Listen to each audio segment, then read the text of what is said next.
Basically ये chart लेके काम चल रहा है।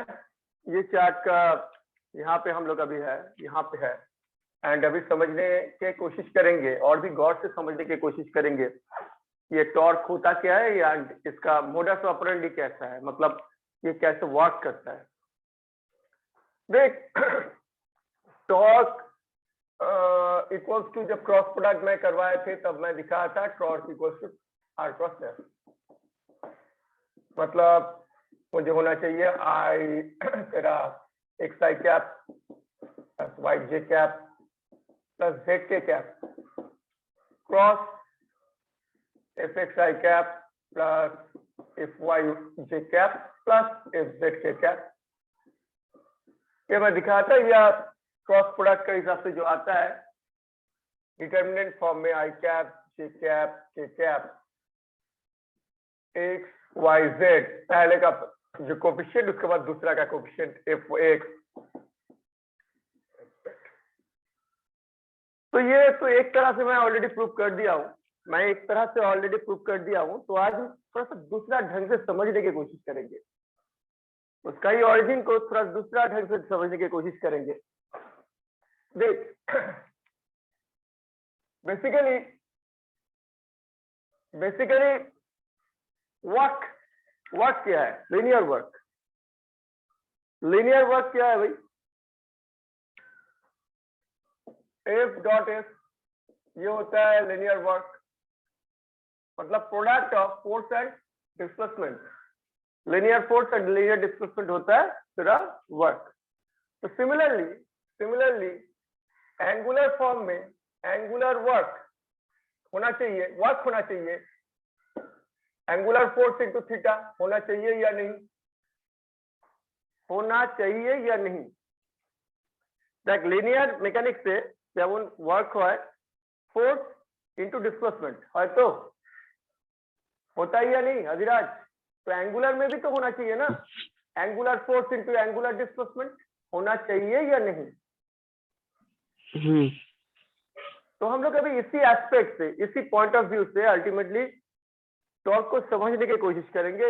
इस पॉइंट ऑफ व्यू से मैं क्या कर रहा हूं, एक कोऑर्डिनेट एक्सिस जिसमें एक पार्टिकल P है जो अभी थीटा एंगल किया हुआ है, जिसका पोजीशन है some X Y, and it is acted upon by a force, constant force F, ठीक है, एफ इसके ऊपर एक्ट कर रहा है। तो under the action of this force इसका पोजीशन चेंज हुआ है, सिर्फ पोजीशन चेंज हुआ है, कितना, सम 8 था पहले, अभी आर प्लस डेल आर हुआ है। तो इसका अभी न्यू पोजीशन क्या है, X plus del X comma Y plus del Y, जल्दी, and this one is the position vector, displacement vector, this one is the displacement vector, this one is the displacement vector del r। जल्दी नहीं तातरी ওটা বাবা নেই তো বলছেন most probably, হেলমেটটা রাখতে বলছেন তো আপনি।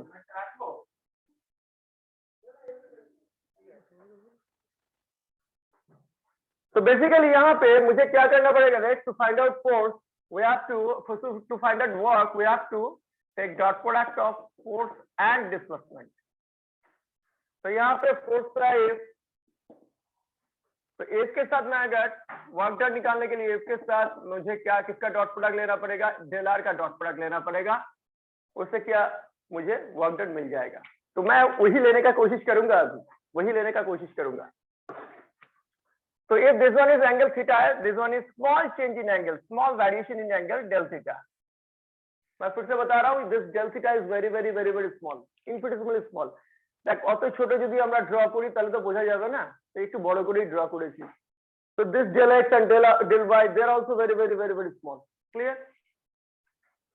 अभी ये जो f, ये f क्या है, f है तेरा सम fx i cap plus fy j cap. ये कौन सा प्लेन में ये फोर्स एक्ट कर रहा है, ये फोर्स एक्ट कर रहा है xy प्लेन में, ये फोर्स एक्ट कर रहा है xy प्लेन में। तो it has got only x component and y component, इसका x component and y component छोड़ के और कुछ नहीं है। सब कुछ एक्स वाई प्लेन में ही हो रहा है, यह है एक्स या वाई। तो यहाँ पे आर क्या है भाई, R R R R R R R R है X I cap plus Y J cap, because R is the position vector of point X Y, तो R is X I cap plus Y J cap. तो question है ये del are क्या होगा, sorry ये are plus del are क्या होगा। देख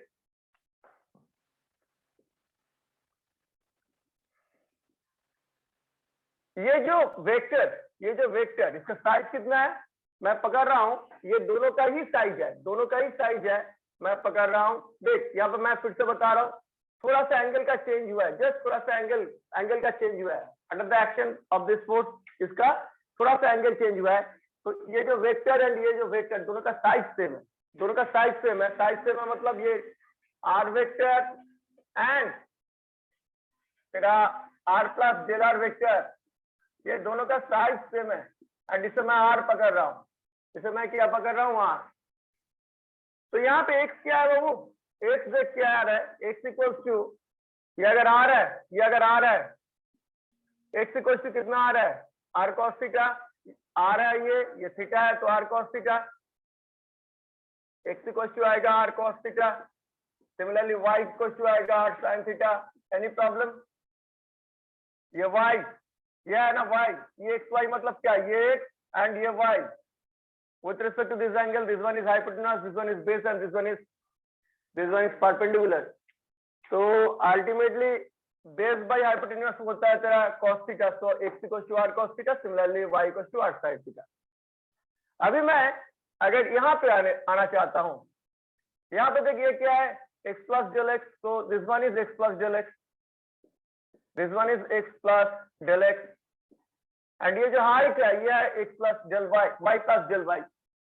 तो यहाँ पे फिर से ये इसका साइज कितना है आर, तो x प्लस डेल एक्स कितना है, x plus del X, x plus del X कितना है, x प्लस डेल एक्स है आर कॉस, एंगल अभी थीटा नहीं है, एंगल अभी पूरा एंगल है, थीटा प्लस डेल थीटा है, एंगल अभी क्या है, थीटा प्लस डेल थीटा, तो R cos theta plus del theta. Any problem, any problem, any problem? हाँ देख बाबू अभी तो एंगल कितना है, इतना बड़ा सा एंगल है, तो theta plus del theta is the angle. हाँ ठीक है जी, তাই জন্য আমরা কি করব, अभी শেষটা দেখে নে, sin a plus b হয় sin a cos b plus cos a sin b and cos a plus b होता है cos a cos b minus sin a sin b, ये दोनों ही यहाँ पे लगेगा, minus sin a sin b, ये दोनों ही यहाँ पे लगेगा। सबसे पहले मैं इसे यूज कर रहा हूँ, यहाँ पे हो जाएगा r cos theta cos del theta minus sin theta sin del theta. यहाँ पे मैं एक प्रॉपर्टी यूज करने वाला हूँ, इस angle is very very small, इस angle is very very small, if del theta is tending towards 0 then sin theta sin del theta equals to tan del theta equals to del theta होता है and cos del theta equals to 1 होता है। तो उसे मैं यहाँ पे use करूंगा, करने से क्या आ रहा है, r cos theta into 1, तो कुछ नहीं, एंड यहाँ पे sin theta into only del theta। Clear clear? तो मैं tan थीटा कहाँ से है? हाँ tan थीटा कहाँ से आया ना, ये प्रॉपर्टी दिखा दिया, tan थीटा यहाँ पर लगेगा नहीं, ये एक्चुअल जो प्रॉपर्टी है, if theta is very small then sin theta is equal to tan theta is equal to theta होता है, वो मैं एक साथ लिख दिया, यहाँ पे tan थीटा का कोई यूज नहीं है। तो यहाँ पे क्या आ रहा है देख, r cos theta plus r sin theta del theta. Now we know that r cos theta is r cos theta निकाले थे, कहाँ है r cos थीटा, हाँ ये x, r cos theta is x, तो x plus r sin theta कहाँ निकाले थे, यहाँ पे y del थीटा। तो मेरा नेक्स्ट स्टॉप है x, ये तो x प्लस डेल आ गया, x प्लस डेल एक्स आ गया, एक्स प्लस डेल एक्स ये आ गया, मतलब डेल एक्स कितना है बाबू, डेल एक्स आया Y del theta, Y del theta. Similarly मैं अगर वाई प्लस डेल वाई को निकालने का कोशिश करता हूं, तो फिर से ये बड़ा एंगल है, यह आर साइड का एक वेक्टर, मतलब जो अल्टीमेटली हाइपोटेन्यूअस है, ये हाइट निकालने के लिए बोला है, तो हाइट का साइन कंपोनेंट होगा, ये हाइट क्या होगा, हाइपोटेन्यूअस का साइन कंपोनेंट, तो ये क्या होगा, R sine theta plus del theta. तो आर फॉर्मूला क्या है, sine theta cos del theta plus cos theta sine del theta. तो यहाँ पे आएगा आर साइन थीटा ही रहेगा, क्योंकि cos theta is 1, cos del theta is 1, and यहाँ पे cos theta into del theta आएगा। तो at the end of the day यहाँ पे क्या आ रहा है, यहाँ पे आ रहा है y plus del Y is equals to y plus del Y is equals to, फिर आ रहा है r साइन थीटा प्लस, अच्छा यहाँ पे ये माइनस प्लस कैसे हो गया, यहाँ तो माइनस होगा, यहाँ पे माइनस था ना, तो यहाँ पे ये भी माइनस होगा, clear, minus Y del theta, वो गलत था, तो यहाँ पे प्लस है, यहाँ पे plus R cos theta into del theta. तो ये क्या है भाई, Y plus del Y equal to, ये तो है वाई प्लस ये तो है एक्स कॉस डेल थीटा, तो अल्टीमेटली क्या आ रहा है, del Y equals to X del theta. Any problem, any problem? Sir थोड़ा कंफ्यूजन है। বল আগে সুমন কি বলছিস বল। আর প্লাস ডিলার নেই তো, ওইটারই তো হয়, তুমি আর সাইন না আমি কি বললাম, তুইও বলেছিস এই যে ভেক্টরটার ম্যাগনিটিউড আর এই ভেক্টরটার ম্যাগনিটিউড সেম, আমি তো ম্যাগনিটিউড নিয়ে কাজ করছি। हाँ थोड़ा सा कंफ्यूजन क्या है भाई, हेलो थोड़ा सा कंफ्यूजन तेरा क्या है? सर वहाँ पर डेल थीटा तो रह ही गया, मतलब उसका वैल्यू तो कुछ वो और रह नहीं। गया, उसका छोड़ ना, तो उसका छोड़, यहाँ तक समझ में आया तो स्नैपशॉट ले ले, क्योंकि मैं इसे चेंज करने वाला हूँ, सब कुछ अभी ये कर दूंगा, इरेज कर दूंगा, क्योंकि मुझे जगह चाहिए। हो गया भाई? হ্যালো স্যার, हाँ सर। স্যার এটা মানে এটা স্যার মানে এটা ওই টর্কের তুমি ডিরেকশনটা বার করলে তাই তো স্যার?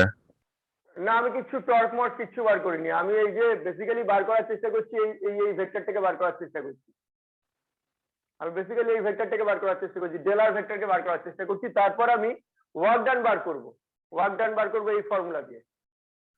অ্যাকচুয়ালি স্যার একটু প্রথমে গুলিয়ে গেছিল, তাই আর কি মানে একটু বুঝতে অসুবিধা না হচ্ছিল। না না আমি ডেলার বার করাচ্ছি, এটা স্ন্যাপ তুলে নিয়েছিস, স্ন্যাপ তুলে নিয়েছিস তো?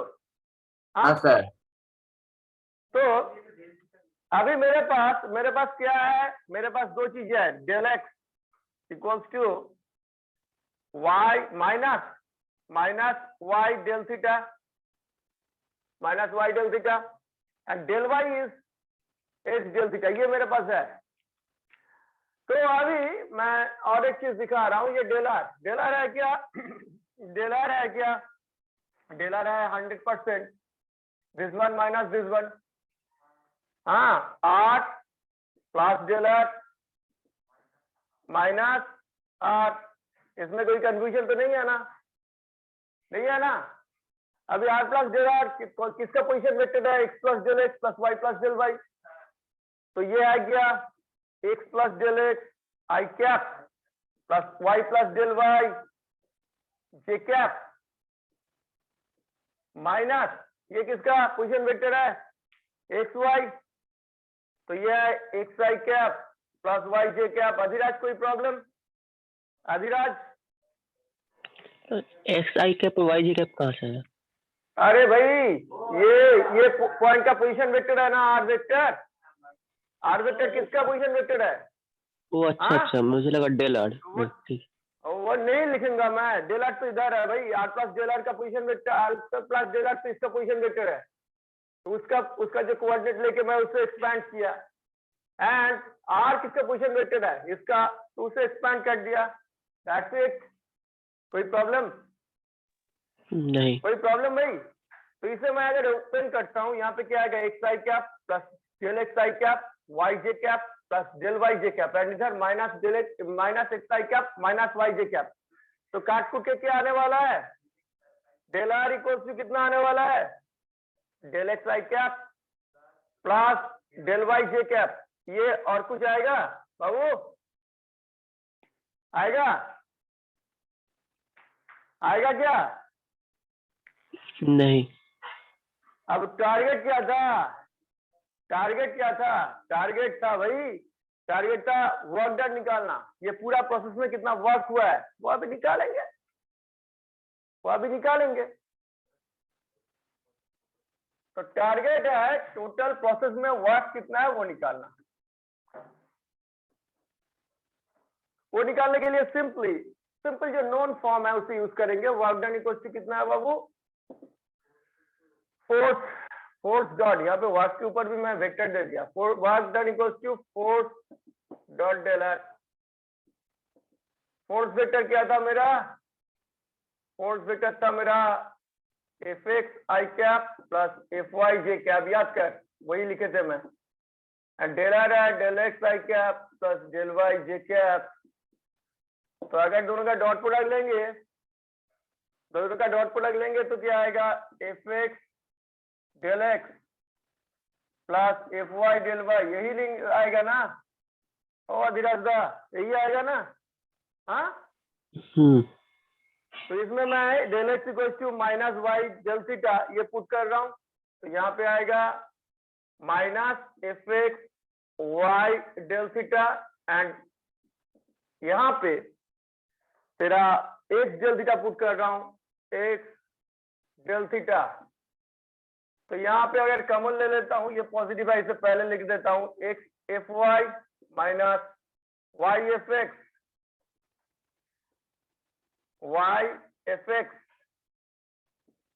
डेल थीटा आ रहा है या नहीं? आ रहा है या नहीं? हेलो, तो मैंने बोला था कि भाई वर्क डन अगर लीनियर फॉर्म में होगा, फोर्स एंड डिस्प्लेसमेंट वेक्टर को मल्टीप्लाई करके, तो अगर एंगुलर फॉर्म में होगा, होना चाहिए क्या, torque dot torque into theta. यहाँ पे पूरा चीज को घुमाया गया कितना, डेल थीटा, ठीक है? तो वर्क डन कितना आना चाहिए, टाउ इनटू डेल थीटा आना चाहिए या नहीं? Hello, tau into del theta आना चाहिए या नहीं? ये वर्क डन, ये वर्क डन आने को 100% गारंटी है, ये है टाउ। अब कौन सा प्लेन में घूम रहा है? घूम रहा है एक्स वाई प्लेन में। एंड कोई भी रोटेशनल वेक्टर, मैंने क्या बोला था, कोई भी रोटेशनल वेक्टर जिस प्लेन में घूम रहा है उसके साथ परपेंडिकुलर होता है। कोई भी रोटेशनल वेक्टर जिस प्लेन में घुमाव चल रहा है उसके साथ परपेंडिकुलर होता है। मॉर्निंग तो यहाँ पे एक्स वाई प्लेन के साथ परपेंडिकुलर कौन है, जेड। तो 100% गारंटी है, ये है टाउ का जेड कंपोनेंट। टाउ का कौन सा कंपोनेंट, जेड कंपोनेंट। तो ये बेसिकली क्या है, tau Z into del theta. Cross product याद कर, क्रॉस प्रोडक्ट याद कर। क्रॉस प्रोडक्ट का डायरेक्शन क्या होता था, perpendicular to the plane containing A and B. तो ये एंड क्रॉस प्रोडक्ट जब मैं करवाए थे तब दिखाए थे कि आर क्रॉस एफ करने से तेरा क्या आता है, आर क्रॉस एफ करने से टाउ आता है, टॉर्क आता है। आर क्रॉस एफ को टॉर्क किसकी लो तो फोर्स एंड ये जहां पे रहेगा, रेडियस वेक्टर जहां पे रहेगा उसका साथ परपेंडिकुलर होगा तेरा टॉर्क। तो यहाँ पे एक्स वाई में सब कुछ रोटेशन चल रहा है, तो 100% गारंटी है उससे परपेंडिकुलर है टॉर्क। तो यहाँ से जो लग रहा है ये है टाउ जेड, ये है टाउ जेड। टाउ जेड कितना है, X F Y minus Y F X. समझ में आया? हाँ, परपेंडिकुलर कैसे हो सकता है? हाँ, परपेंडिकुलर कैसे हो सकता है मैं बाद में बता रहा हूँ, तू साहब भूल गया है। मतलब एक तरफ लेता है, एक तरफ पढ़ता तो नहीं है, घर पे एकदम पढ़ता नहीं है, पढ़ना चाहिए ना, परपेंडिकुलर कैसे लेना पड़ता है, कैसे लीनियर एंगुलर मैकेनिक्स को अल्टीमेटली वेक्टर अलजेब्रा में लेके आया गया है, ये मैं दिखाया था। एंगुलर मैकेनिक्स का एक प्रॉब्लम है, बहुत बड़ा प्रॉब्लम है, मैं डायरेक्शन कैसे सेट करूं। एंगुलर मैकेनिक्स का एक सबसे बड़ा प्रॉब्लम जो आया था, अच्छा इसका पिक ले ले, छोटा करके दिखा देता हूं। ये समझ में आया ना यहाँ पे कि वर्क डन इक्वल्स टू इतना होता है। चल इसके बाद पिक ले लिया, पिक ले लिया, पिक ले लिया। हाँ हाँ सर ले लिया। सर यहाँ पर भी तो मतलब डेल थीटा तो टेंडिंग टू 0 है। भाई डेल थीटा टेंडिंग टू 0 है या दूसरा है वो मार गोली। डेल थीटा एक एंगुलर डेविएशन है, वो एक एंगुलर डिस्प्लेसमेंट है, तो angular displacement multiplied by torque is the तेरा total work done in creating that small angle, clear? तो एंगुलर देख, एंगुलर मैकेनिक्स का सबसे बड़ा प्रॉब्लम क्या था, यहाँ पे घुमाव होता है दो तरह का, एक एंटी क्लॉकवाइज एक क्लॉकवाइज। तो क्वेश्चन है इसे मैं वेक्टर अलजेब्रा में शामिल करना चाहता हूँ, कैसे करूँ। इसे वेक्टर अलजेब्रा में शामिल करने का बहुत बड़ा प्रॉब्लम है। क्या प्रॉब्लम है? प्रॉब्लम यह है कि यहाँ पे देख डायरेक्शन तो हर जगह में बदल रहा है, हर जगह में। इस प्लेन में अगर मैं कोई डायरेक्शन देने का कोशिश करता हूँ तो दूसरा डायरेक्शन झमेला करेगा। मैं अगर बोलता हूँ भाई ये डायरेक्शन में रोटेशन चल रहा है, ये बोलेगा भाई तब ये डायरेक्शन में क्यों नहीं, ये बोलेगा इस डायरेक्शन में क्यों नहीं। तो ये जिस प्लेन में अल्टीमेटली रोटेशन हो रहा है उस डायरेक्शन में कोई भी एक डायरेक्शन को मैं अगर स्टैंडर्ड पकड़ता हूँ तो दूसरा डायरेक्शन, दूसरा जो इनफाइनाइट नंबर ऑफ डायरेक्शन है सब आके झमेला करेगा। ये नंबर 1 है, मतलब डायरेक्शन सेट करने में एक प्रॉब्लम है। दूसरा प्रॉब्लम है, अगर उसे मैं वेक्टर अलजेब्रा में शामिल करना चाहता हूं तो लॉ ऑफ वेक्टर एडिशन को ओबे करना पड़ेगा, लॉ ऑफ वेक्टर एडिशन को ओबे करना पड़ेगा। तो मुझे ऐसा कुछ करना पड़ेगा कि डायरेक्शन रिलेटेड प्रॉब्लम नहीं रहेगा and law of vector addition को भी वो ओबे करेगा, देन ओनली मैं ये जो मैकेनिक्स को वेक्टर अलजेब्रा में शामिल कर सकता हूं, अदरवाइज नहीं। है ना अभिराज, है ना? मैं एक एग्जांपल दिए थे, कभी कभी हम लोगों को 80 मिला फिर भी मजा नहीं होता है। क्यों मजा नहीं होता है? क्योंकि बाकी सबको 85 मिला है, 90 मिला है, 100 मिला है, मुझे तो 80 मिला है, 82 मिला है। तो घर पे जाके अगर ये सब नंबर बाकी लोगों का सुन लेगा मारी पड़ेगा। थोड़ा सा मायूस तो होता ही हूँ क्योंकि सबसे पीछे हूँ या उतना ज्यादा अच्छा नहीं है, पर कभी कभी वही मुझे 51 मिलने से भी बहुत ज्यादा मतलब सुकून मिलता है। क्यों? तगड़ा क्वेश्चन पेपर हुआ है, बहुत तगड़ा, एंड सर नंबर नहीं दिया है, 52 हाईएस्ट है, मुझे 51 मिला है, बाकी सब मेरा पीछे है, 39, 41। तो मजा आया? कभी ऐसा हुआ लाइफ में कम नंबर मिला फिर भी सुकून आया क्योंकि तो क्वेश्चन बहुत टफ था, मुझे आया था। ग्रेट बात। कभी कभी आता है ना ऐसा अभिराज, कभी हुआ तेरे साथ? हाँ, तो वैसा ही मतलब ये साइकोलॉजिकल ये है, एक मजा है, दुख है, बोल सकता है, साइकोलॉजिकल प्रॉब्लम है बेसिकली। तो यहाँ पे एक प्रॉब्लम क्या हो रहा था, मैं कोई भी डायरेक्शन को अगर स्टैंडर्ड मान लेता हूँ बाकी सब झमेला करेगा, पर मैं अगर ऐसा कोई डायरेक्शन सिलेक्ट करता हूँ जिसमें सब देखेगा मेरे लिए कोई पॉजिटिव पॉइंट नहीं है पर दूसरा के लिए भी कोई पॉजिटिव पॉइंट नहीं है, सबके लिए सेम है, तब वो मान लेगा। तो उसीलिए ये देख, ये जो standard anti clockwise and standard clockwise, ये दोनों के लिए 2 स्टैंडर्ड डायरेक्शन चूज किया गया जिसको लेके कोई भी झमेला नहीं कर पाएगा। पता है क्या? एंटी क्लॉकवाइज के लिए परपेंडिकुलरली अपवर्ड, जिस प्लेन में रोटेशन चल रहा है रोटेशनल वेक्टर को पकड़ूंगा परपेंडिकुलरली अपवर्ड, मतलब जब परपेंडिकुलरली अपवर्ड वेक्टर देखूंगा मैं समझ लूंगा यहाँ पे वो जो रोटेशनल वेक्टर है वो एंटी क्लॉकवाइज डायरेक्शन में घुमाव चला रहा है या घुमाव चलाने का कोशिश कर रहा है। समझ में आ रहा है?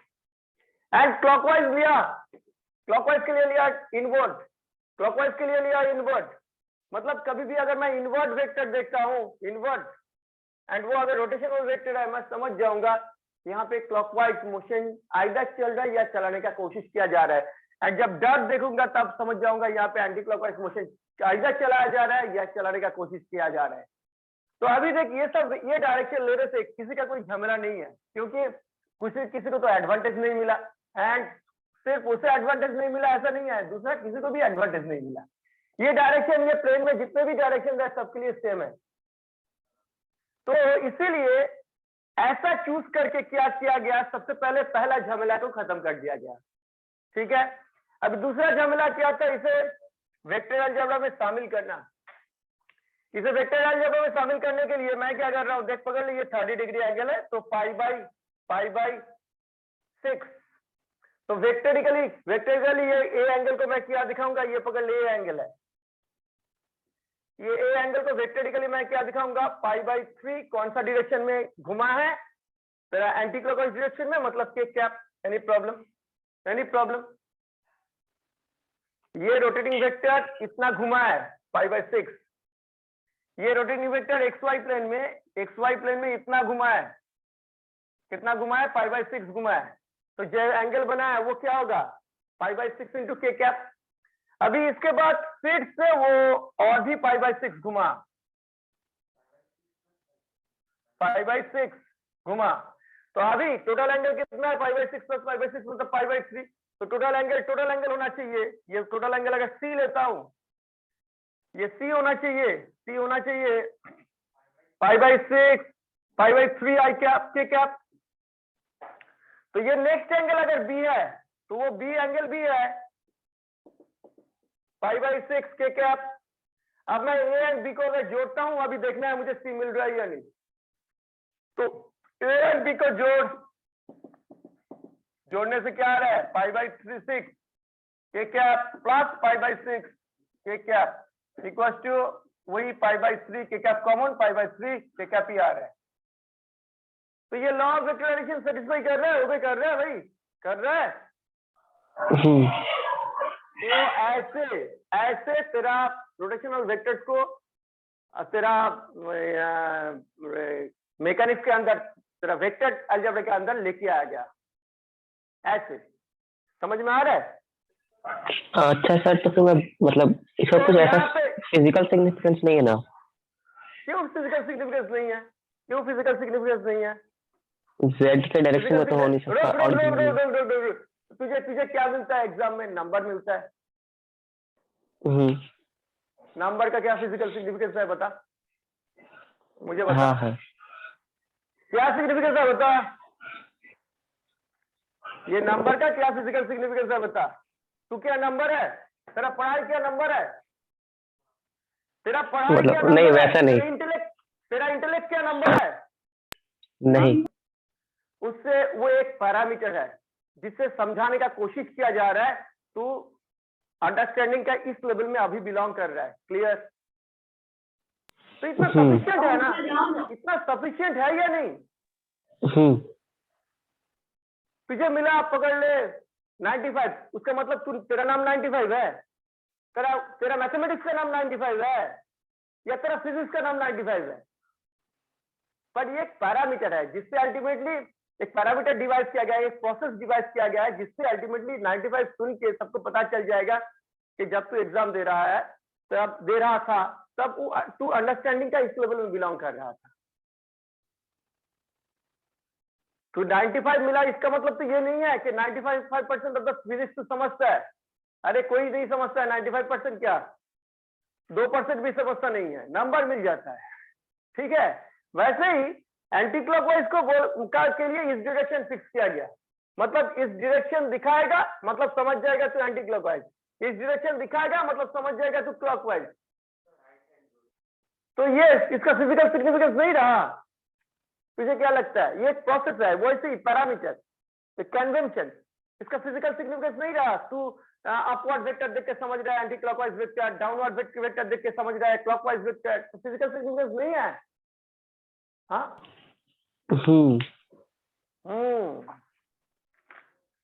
तो यहाँ पे भी देख कौन सा, ये में प्लेन में मोशन चल रहा था, XY प्लेन में चल रहा था मोशन।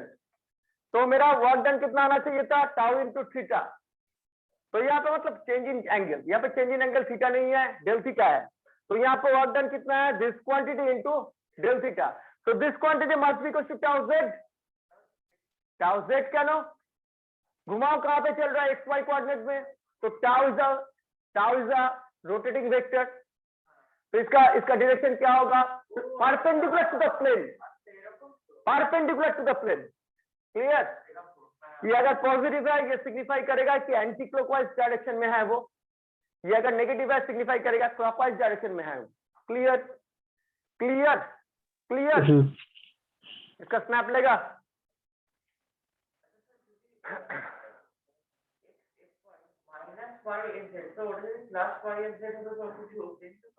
प्लस হবে না তো বাবা,